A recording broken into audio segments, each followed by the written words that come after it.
Bueno, Boris, aquí estamos con el avión rojo estamos.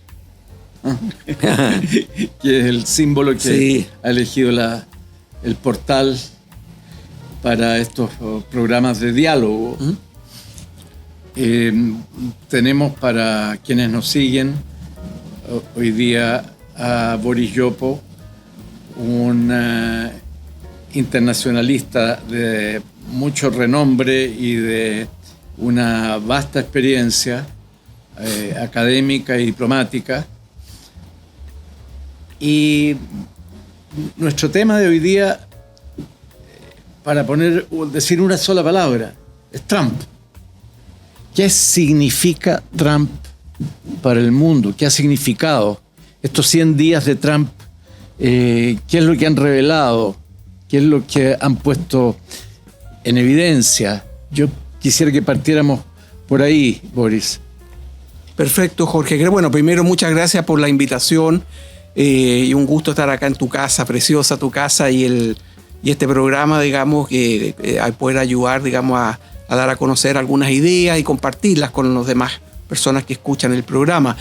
Mira, yo creo que si hay una palabra, digamos, que caracteriza al mundo hoy día, es un momento de alta incertidumbre que se ha acrecentado con la llegada del triunfo de Donald Trump, porque creo que la llegada de Trump ha significado una especie, digamos, de ruptura con las reglas básicas que tenía el sistema internacional desde el fin de la Segunda Guerra Mundial. El sistema internacional no era perfecto, tenía muchas deficiencias, tenía muchas arbitrariedades. Los países del sur siempre sufrieron algunos de los efectos, digamos, de los abusos de las grandes potencias, pero al menos tenía una virtud el orden internacional que conocimos a partir del año 45. Se creó el sistema de Naciones Unidas, por un lado, y tuvimos un sistema básico de reglas internacionales que los países, las potencias grandes y las medianas, tendían a respetar. En lo básico las tendían a respetar. Y eso era importante porque establecía alguna predictibilidad, algún horizonte en el cual uno podía saber más o menos qué iba a suceder. Y las reglas estas, algunas eran escritas y otras eran no escritas, pero las potencias las respetaban. Sabían cuáles eran los límites, lo que podían o lo que no podían hacer. Te pongo un ejemplo nomás para que cuando estaba la guerra en Nicaragua, en Centroamérica, con los sandinistas, por ejemplo, en un momento dado los sandinistas estaban en una situación militar muy complicada y le pidieron a la Unión Soviética en ese entonces que les aportara aviones MiG-21. Y Reagan le había dicho que esa era la línea roja, que eso no se pasaba, que podían dar asistencia militar, pero aviones no se pasaba, y los soviéticos nunca le entregaron esos MiG-21. La entrega de los MiG-21 habría significado la invasión. Reagan estaba esperando la oportunidad para invadir. Habría significado la invasión. Entonces, a lo que voy, Jorge, con ese ejemplo es que al menos habían reglas que se respetaban. Hoy día la llegada de Trump significa la disolución de todas las reglas, porque las está rompiendo todos los días en los planos geopolítico, militar, económico, incluso cultural. Entonces, extremadamente, digamos, grave lo que pasa, y hemos visto cosas que no habíamos visto nunca. Es decir, desconocer las fronteras, desconocer los límites de la soberanía. Increíble. Es un cuestionamiento global, y es de alguna manera una mano libre a aquellos que quieren imitar las políticas de Trump en otras partes. Entonces, creo que estamos en un momento de alta peligrosidad y de alta incertidumbre. Esa es mi apreciación de lo que estamos viendo, y creo que es la de la mayor parte de los especialistas internacionales que uno escucha todos los días. Mira, bueno, dicen la prensa más informada, sobre todo europea, que cada uno tiene su especie de gurú. Trump hay un bloguero claramente fascistoide, y Putin tiene también un personaje. Sí, así es. Entonces todo el mundo sigue a estos personajes. Pero el de Trump, cuyo nombre se me escapa en este momento, escribió en el año 2022 todo un diseño que pareciera inspirar lo que Trump está haciendo y que está basado en la idea aislacionista de Estados Unidos, por supuesto, que termina su alianza con Europa y deja campo libre a Putin para avanzar en Europa. ¿Tú crees que es esa una visión posible? O sea, yo creo que es lo que Trump propone. Es la política oficial hoy día del gobierno de Trump y es la visión que Trump tiene. Trump hace muchos años, en su primera administración ya, siempre tuvo esta idea, Jorge, de volver a la idea de las esferas de influencia. ¿Esferas de influencia qué significa? Yo tengo mi área de influencia y le entrega, en este caso a Rusia, o le puede entregar incluso a los chinos, a China le puede entregar otras áreas porque a él no le interesan y volvemos a la idea de área de influencia, donde en esa área de influencia es la potencia que está en esa región la que determina básicamente las políticas gruesas que se van a implementar, incluyendo temas como invasión a otros países, captura de territorios. Trump vuelve a la idea de las esferas de influencia. Las esferas de influencia tienen como contrapartida volver a la soberanía limitada para los países medianos y pequeños. Si tú aceptas la esfera de influencia, vuelves a la idea de soberanía limitada para países medianos y pequeños. América Latina luchó contra eso durante 100 años. Nosotros en el año 1933 recién conseguimos que el presidente Roosevelt de Estados Unidos reconociera el derecho, la no intervención como un principio organizador de las relaciones internacionales. Estados Unidos después lo violó, no importa. Incluso el mismo Roosevelt en algún momento lo violó. Pero al menos América Latina consiguió, después de muchas décadas, que un gobierno norteamericano reconociera formalmente, legalmente, el principio de no intervención. Después de más de un siglo, porque son 110 años después de la doctrina Monroe. Exactamente, así fue, después de un siglo. Bueno, esto es la vuelta a las esferas de influencia, donde básicamente Trump le está diciendo hoy día a Rusia, en el caso de Ucrania, por ejemplo, básicamente está diciendo que, bueno, que hay que Rusia tiene ciertos derechos. De alguna manera, en el pasado Trump ha cuestionado la existencia también de Ucrania, que es la misma tesis que sostiene Putin. O sea, sí, Putin dice que Ucrania es una ficción, que no existe y que es parte, digamos, histórica, digamos, de la gran Rusia. ¿Fue Khrushchev el que creó Ucrania? Claro, entiendo que sí, pero además que Khrushchev era ucraniano. Era ucraniano. Entonces Khrushchev era ucraniano en la época de la Unión Soviética.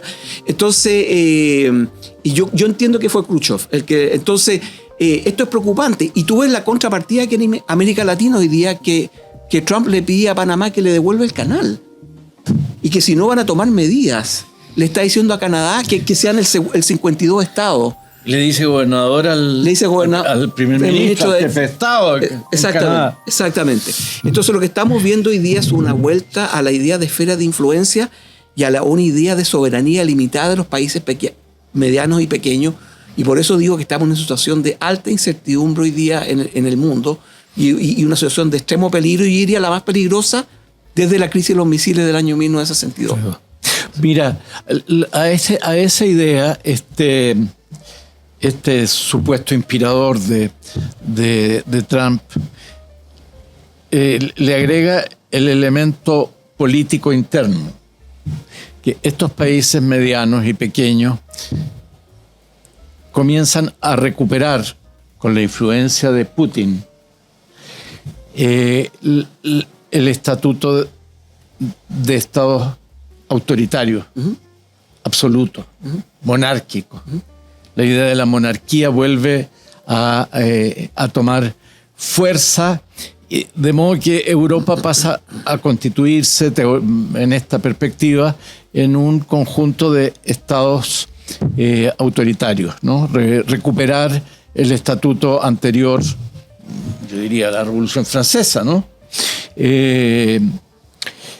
O sea, no es solo el cambio brutal en las relaciones internacionales y en las perspectivas internacionales, sino también habría una concepción que yo creo que el propio Trump deja en cierto modo traslucir a veces, todo este juego sobre el rey, el King a la que él juega, tiene que ver también con la restauración de estados no democráticos, en el sentido que hemos entendido la democracia después de la Segunda Guerra Mundial.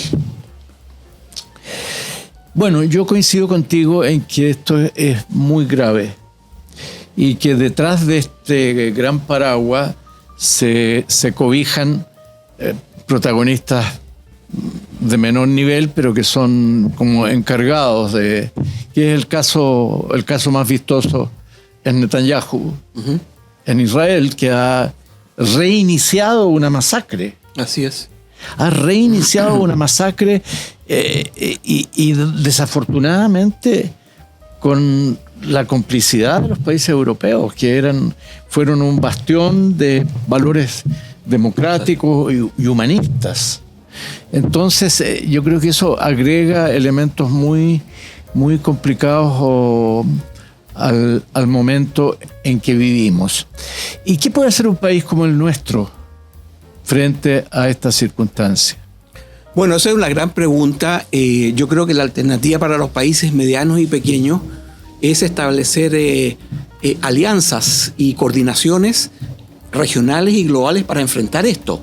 No se trata, yo entiendo el pragmatismo que tienen hoy algunos países, no se trata de crear un bloque anti-Trump, porque eso te trae sanciones, los países que dependen de Estados Unidos te va a traer sanciones inmediatas de Trump, y Trump es una persona muy vengativa, que hay siempre en la idea, porque Trump es como un monarca, siempre en la idea del monarca también hay una cosa de personalidad. Trump es un ser extremadamente vengativo, y Trump incluso ahora en Estados Unidos está persiguiendo a gente que él cree que le hizo cosas durante la administración anterior. Sí. Entonces, muy vengativo. Entonces, no se trata de crear un bloque anti-Trump, pero sí crear alianzas y coordinaciones flexibles a nivel internacional, de manera que, por ejemplo, un país como Chile, sumado a otros países en América Latina, en Europa, en África, se pongan de acuerdo para decir, sin que formemos un bloque, impulsemos determinadas políticas, todos al mismo tiempo.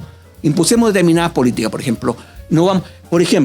Quiero poner un ejemplo porque esto se puede hacer y es muy importante que se haga. Trump y Netanyahu quieren liquidar a la Corte Penal Internacional. La quieren liquidar porque la Corte Penal Internacional tiene procesado a Netanyahu como criminal de guerra. Entonces Trump y Netanyahu quieren liquidar la Corte Penal Internacional. Entonces, por ejemplo, los países muy importantes que reaccionen frente a eso, porque si el mundo no se pronuncia, cuando Trump en estos momentos, el Senado norteamericano tiene sancionado a varios funcionarios y al fiscal de la Corte Penal Internacional. Claro. Entonces, por ejemplo, 3 días después de que sale estas sanciones en Estados Unidos contra la Corte Penal Internacional y contra el fiscal y otros funcionarios, por ejemplo, muy importante, 89 países sacaron una declaración internacional dándole un apoyo completo y total a la Corte Penal Internacional. Entonces eso es muy importante, que el mundo reaccione de manera inteligente, con flexibilidad, entendiendo que hay países que pueden más, otros que pueden menos, pero no es menor que cuando querían liquidar a la Corte Penal Internacional, 89 países se hayan pronunciado respecto a eso. Y quiero decir una cosa respecto al tema de Europa. Yo también coincido que Europa es un pilar de muchos valores que nosotros compartimos. La democracia, los derechos humanos, el respeto al derecho internacional. Pero a mi juicio, y eso es una opinión personal mía, a mi juicio el papel de Europa frente a lo que ha hecho Israel es inaceptable. No, pero completamente. Es inaceptable. Es repudiable. O sea, es inaceptable. O sea, no pueden ellos estar hablando de lo que hace Putin, lo que hace Putin en Ucrania, y después miran para el otro lado y hacen una condena menor o simplemente o avalan lo que hace Netanyahu, cuando aquí estamos hablando de crímenes de guerra, digamos, de la mayor escala. Entonces es inaceptable lo que ha hecho Europa. Yo creo que Europa va a tener que hacer una profunda reflexión. Los gobiernos, hay algunas excepciones, quiero destacar. Irlanda ha tenido un papel a mí fantástico, el presidente de Irlanda, las autoridades irlandesas, solidaridad con Palestina, pero sobre todo apoyo al respeto al derecho internacional y a los derechos humanos. Irlanda ha sido notable. España creo que tenía un giro, se demoró, pero tenía un giro. Sí. Pero el papel de la mayoría de los países europeos es inaceptable y es totalmente inconsistente y contradictorio con lo que ellos le predican a otros. Increíble. Realmente es algo Así es. Difícil de asumir. Sí. ¿Cómo es posible? Porque uno puede tener muchas diferencias políticas con lo que es Macron o lo que representa en Francia, pero nunca uno había puesto en duda que Macron era un hombre que jugaba por las reglas de la democracia y por las reglas de la sana convivencia entre los países, ¿no? Y ahora lo tenemos en una disposición increíble. El propio gobierno de Holanda, yo hablo de Holanda porque tengo un vínculo, viví 10 años de mi exilio ahí, tengo hijos, nietos, en fin, es muy penoso. Sí. Es muy penoso, llega si no fuera por la gravedad de la situación, a uno le daría pena, pero no es pena lo que uno puede sentir, sino indignación. Así es. Es indignación. Y en ese sentido, el presidente Boric ha estado impecable, porque ha reaccionado siempre y con una gran dureza. La última cita de un poema de Neruda fue dura, muy fuerte, aunque mucha gente cree que lo dijo él y claro, es una cita a Neruda. Boris, y en el cuadro que tú planteabas de el concierto internacional para ciertos objetivos mínimos, digamos, ¿BRICS sirve de algo? O sea, yo creo que BRICS sirve porque es un espacio donde hoy día concurren todas las grandes potencias que no son Europa o Estados Unidos. O sea, ahí está China, está la India y está Rusia. Ahora, está Brasil. Claro, ahora está México también. Está Sudáfrica. Sí, Sudáfrica. Está Brasil y Sudáfrica. Ahora, el BRICS tiene la complejidad que es, por un lado, yo creo que puede ayudar a el BRICS a establecer ciertas normas internacionales en algunas materias, por ejemplo, en temas comerciales, en temas económicos, no en temas políticos o de derechos humanos, porque ahí está Rusia, está China, claro. La India también tiene un gobierno bastante autoritario hoy día. Entonces yo creo que pensar de que el BRICS va a servir en temas más políticos, más de derecho internacional, derechos humanos, creo que es más complicado, pero sí puede jugar un rol en temas económicos, en temas comerciales, y en que se respeten ciertas reglas internacionales mínimas. Y yo creo que por eso es una entidad importante por los países que allí concurren. Ahora, quisiera volver un poco a lo que tú comentaste del presidente Boric, porque me parece muy interesante. Quiero decir esto, creo que alguna gente en el mundo nuestro ha tenido una incomprensión respecto a lo que ha hecho el presidente Boric en estos dos conflictos de Ucrania e Israel, en circunstancias que yo creo que él ha sido muy coherente, porque el gobierno actual, lo que ha hecho es basarse en los principios históricos, la tradición de la política exterior de Chile, el respeto al derecho internacional, el respeto a los derechos humanos, el respeto a los derechos humanitarios. Entonces, más allá del diagnóstico que tú hagas de por qué se llegó a lo de Ucrania o lo que pasa en Israel, en lo de Ucrania, más allá de eso, lo que un país pequeño no puede permitir es que un país grande invada a un país pequeño. Después aborda las otras situaciones. Tú puedes abordar por qué se llegó ahí, cómo se llegó ahí, cómo se sale de esto. Pero un país pequeño no puede avalar una invasión, una intervención militar en otro país. Entonces el presidente ha sido súper claro. Aquí Rusia invadió Ucrania, aquí Israel tiene ocupada territorios que son palestinos. Ese es el dato, el elemento de fondo. Todo lo demás lo podemos discutir. Los factores, cómo se llegó, todo eso. Entonces me parece que el presidente ha estado notable en este tema y eso ha sufrido cierta incomprensión en alguna gente del mundo nuestro y también tiene una mirada un poco distinta de otros líderes latinoamericanos que de alguna manera se quedaron un poco, a mi juicio, con una mirada un poco más de la Guerra Fría y no ven que hoy día el mundo, digamos, ha cambiado mucho y que por lo tanto hay que estar hoy día muy centrado en este tipo de principios. Pero quería agregarte eso porque me parece importante, Jorge. Mira, sí, yo coincido que alguna vez cuando estudié Derecho escuché a algunos de mis profesores en aquella época la frase, el principio de una intervención es la defensa que tienen los países pequeños frente a los países. Y en ese sentido yo creo que el presidente ha sido bien coherente, pero a mí me habría gustado que lo hubiera dicho del modo como tú lo estás diciendo. Y eso no lo ha hecho. Ha sido porque las cosas hay que poner en contexto. Si tú quieres poner un contexto al tema de Israel, tienes que decir, mire, ha incumplido todas las resoluciones de Naciones Unidas en relación con Palestina. Así es. Y en el caso de Ucrania, a mí me hizo fuerza una afirmación del Papa que duró 24 horas en la prensa, después no volvió a aparecer nunca más, que dijo: fueron a ladrarle a Rusia, a ladrarle la puerta. Porque efectivamente, cuando cayó el muro de Berlín, se acabó el Pacto de Varsovia. La OTAN siguió existiendo. Y la OTAN se había formado para enfrentar el Pacto de Varsovia. Siguió existiendo, pero no solo siguió existiendo, sino que comenzó a tratar de avanzar. Entonces fueron a ladrarle en la puerta, así como los cohetes soviéticos en Cuba eran venir a ladrarle en la puerta a los Estados Unidos en el 63 o el 62, no recuerdo. Aquí hay algo de eso. Eso no justifica la acción de Putin, aunque los rusos dicen que ellos advirtieron durante mucho tiempo y precavieron.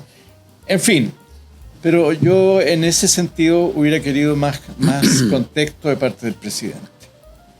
Mira, ¿qué pasa, Boris? Es una pregunta que yo creo que me la han hecho varias personas y hay como curiosidad ciudadana. Pues, ¿qué pasa con los tratados de libre comercio? ¿Qué pasa con la Organización Mundial de Comercio? ¿En qué estado están? ¿Funcionan? ¿Qué pasa con la OMC? La todopoderosa OMC, que pasó a ser en un momento la más importante organización de las Naciones Unidas, lo demás al lado de la OMC. ¿Qué pasa con la OMC hoy día? ¿Qué pasa con el tratado Chile-Estados Unidos, por ejemplo, la amenaza de tarifas para el cobre? ¿Qué quiere decir ese tratado que firmó el presidente Lagos con Clinton? Bueno, mira, yo creo que hoy día, digamos, los tratados están en jaque, porque pues, si tú piensas la integración que tiene Canadá con Estados Unidos, o sea, ellos tienen los acuerdos de América del Norte y Trump los desconoció todos. Lo que pasa es lo siguiente: más allá de si los tratados son buenos, son malos, han sido beneficiosos para los países o no han sido, que es una discusión técnica, comercial, los tratados dependen de la buena voluntad de las partes para cumplir los tratados. Claro. Si hoy día estamos todavía en un mundo de Estados-naciones, no tenemos un gobierno mundial que pueda imponer condiciones a los países, sobre todo a los grandes. No tenemos. Lo que tenemos hoy día todavía es un sistema internacional multilateral donde los acuerdos internacionales dependen de la buena fe y de la voluntad de las partes para cumplir. Israel ha violado todas las resoluciones de Naciones Unidas durante 40 años, no ha cumplido ninguna. Las viola flagrantemente porque tiene la protección norteamericana detrás. Sin Estados Unidos, Israel no es nada. Habría desaparecido, no habría podido hacer nada de lo que ha hecho. Pero mientras Estados Unidos avala a Israel, puede seguir violando estas resoluciones.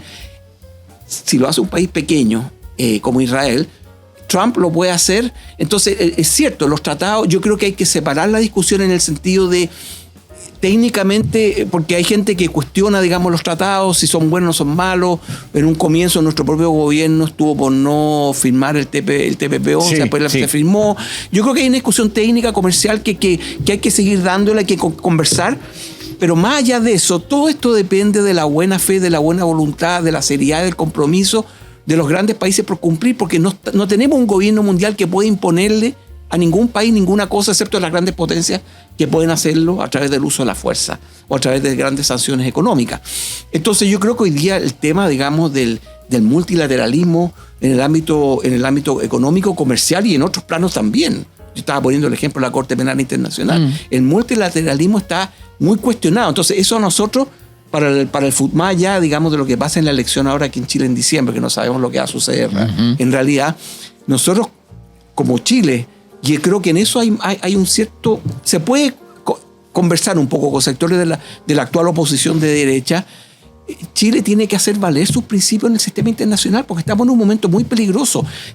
A Chile le conviene, en nuestro interés y refleja nuestros valores, defender el multilateralismo. Tenemos que defender el multilateralismo, las organizaciones internacionales, el respeto a las reglas internacionales, el respeto a los regímenes internacionales. Tenemos que hacerlo, como digo, coordinándonos con otros países porque eso sirve a nuestro interés nacional. Estamos en un momento dado en que Trump está virtualmente, digamos, cancelando el multilateralismo. Y eso significa un desastre y una precariedad total para los países medianos y pequeños. Y eso, a mi juicio, debería ser la principal preocupación de la política exterior chilena en los próximos años. Reafirmar el derecho internacional, reafirmar los acuerdos internacionales, reafirmar el multilateralismo, porque eso refleja nuestros principios y nuestros valores. En eso estamos. En eso deberíamos estar, digamos. Y esa debería ser nuestra labor internacional en los próximos años. Porque efectivamente esta crisis afecta a todas las instituciones internacionales. Estaba pensando mientras tú hablabas en el CIADI. El CIADI resuelve conflictos de inversionistas extranjeros en un determinado país. Y es un tribunal armado por las empresas. Tiene su edificio en Washington, funciona en Washington y falla contenciosos entre inversionistas y el Estado que los recibió. Sí. Si no hay tratados de libre comercio, menos va a haber tratados para arbitrar diferencias de ese tipo.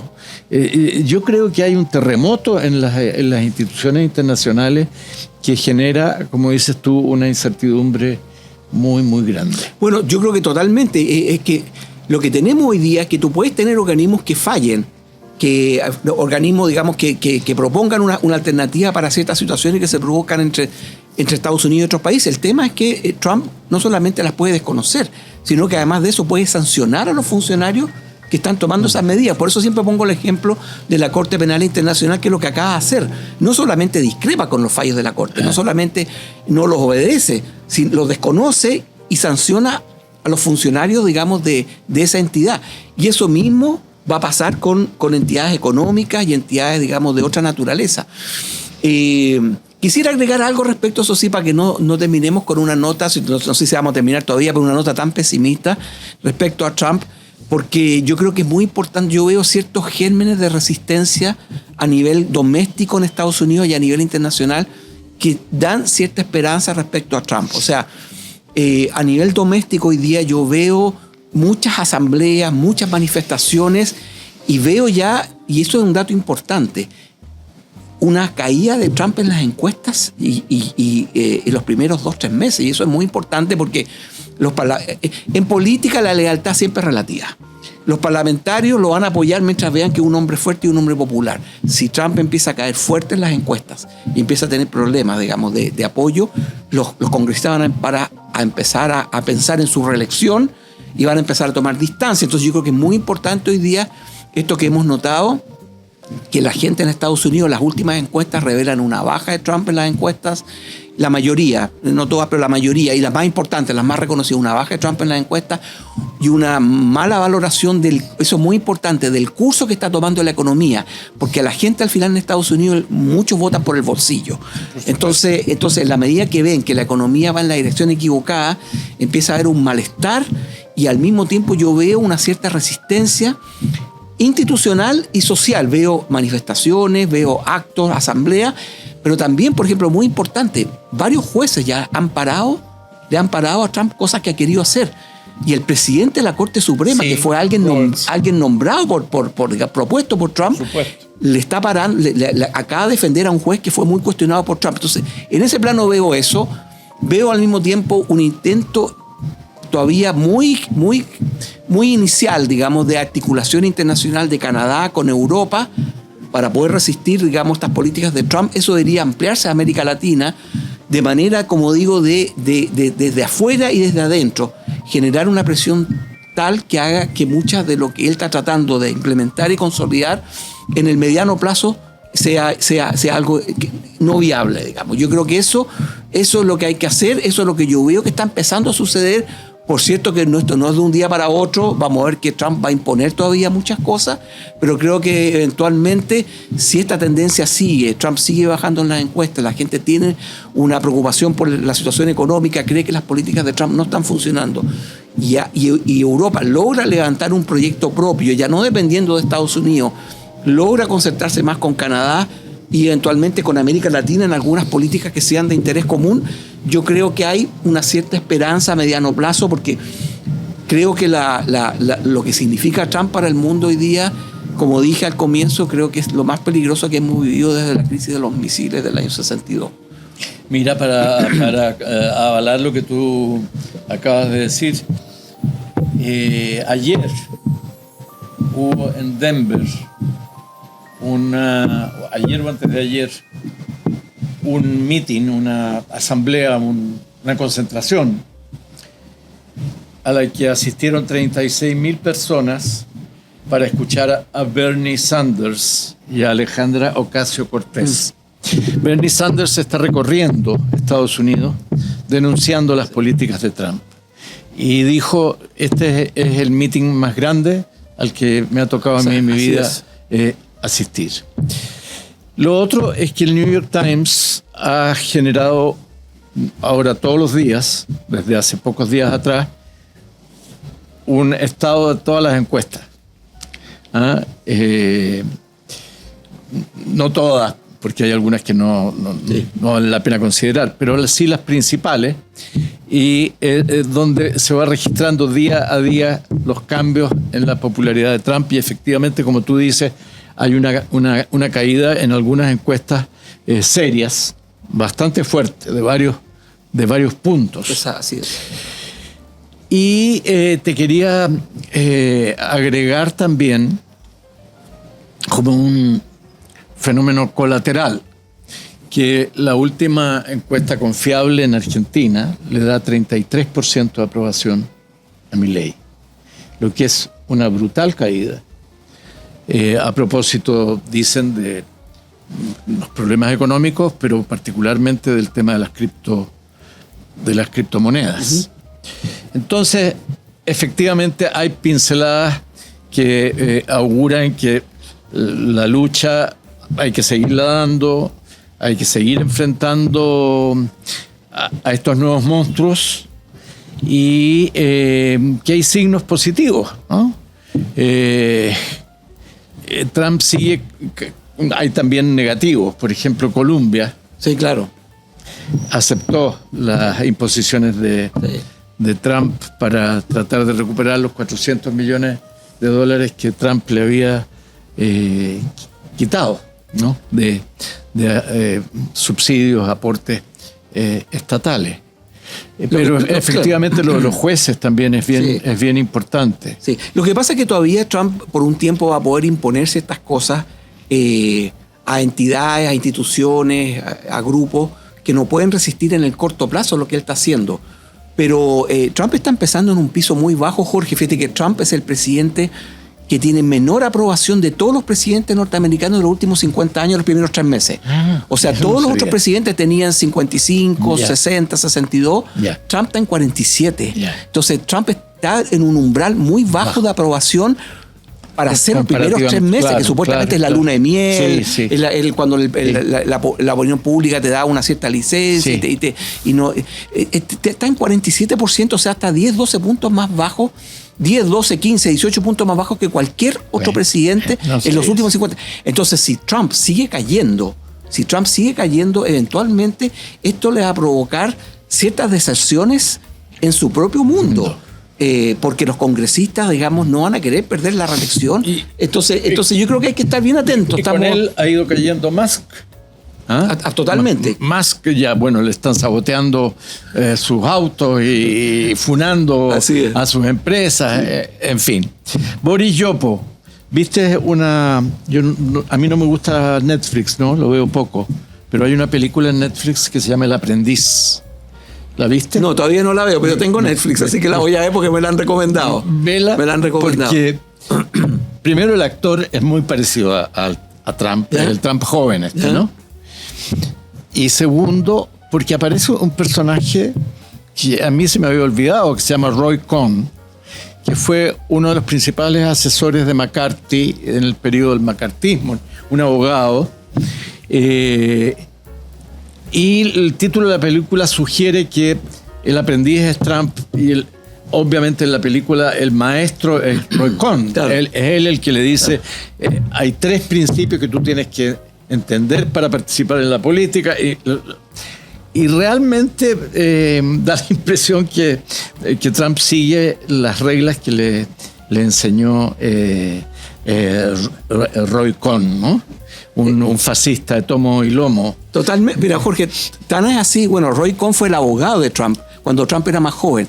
Y tiene una frase célebre, porque una de las cosas que Roy Cohn le enseña a Trump y que Trump la aplica, pero a rajatabla, y le dice: niega todo, miente, niega todo y anda al ataque, anda al ataque completo. Y Trump ha hecho eso y la verdad es que le ha funcionado. O sea, le ha funcionado durante varios años. Trump niega todo, niega la evidencia. Sí. Trump a veces dice cosas que son aberrantes, que no se sostienen en ninguna estadística, pero él niega todo. Él miente y le dice, y anda al ataque y ataca con todo. Y nunca reconozcas una derrota. Nunca reconozca una derrota. Exactamente, lo ha aplicado. Ese ha sido en la Biblia. Y esto es un abogado mafioso, digamos, sí, claro, que tenía cosas con la mafia. Claro. Efectivamente, entonces, sí, lo he visto en la película, pero si el relato es ese, exactamente es así. Bueno, Boris, ha sido un gusto. Bueno, un gusto para mí haber estado aquí, Jorge. Bueno, para nuestro portal. Y que espero que se traduzca también en el futuro en algunas columnas, alguna colaboración escrita, que va a ser muy bienvenida en el portal socialista. Bueno, con mucho gusto, Jorge, haber estado acá y por cierto que te colaboro en futuras columnas. Muchas gracias. ¿No? Porque